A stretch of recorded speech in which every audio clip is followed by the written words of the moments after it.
கண்ணா, இந்த சக்கரை பொங்கல் எப்படி வந்தது தெரியுமா? பாட்டி உனக்கு ஒரு சின்ன ஸ்டோரி சொல்றேன்.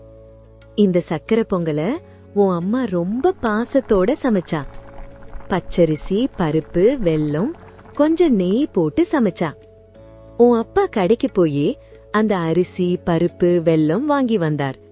அந்த கடைக்காரர் அதை ஒரு மில்லிருந்து வாங்கினாரு. மில்லுக்கு அந்த பொருள் விவசாயி கிட்ட இருந்து வந்தது. அந்த விவசாயி ரொம்ப கஷ்டப்பட்டு தோட்டத்துல வேலை செஞ்சார். சூரியன் ஒளி, மழை தண்ணி, மாடோட உதவி எல்லாம் அவருக்கு தேவைப்பட்டது. அறுவடை காலம் வந்தப்போ பயிரெல்லாம் பொன் மாதிரி வளர்ந்தது. அப்படிதான் கண்ணா, இந்த சக்கரை பொங்கல் ஒரு அழகான பயணத்துல வந்தது. இந்த பொங்கல் திருநாள்ல இந்த பயணத்துல இருந்த எல்லாருக்கும் நன்றி சொல்றோம். எல்லாத்துக்கும் மேல இயற்கைக்கும் எல்லாம் வல்ல கடவுளுக்கும் நன்றி சொல்றோம். இந்த அறுவடை திருநாள் பல இடங்கள்ல பல பேர்ல கொண்டாடப்படுது.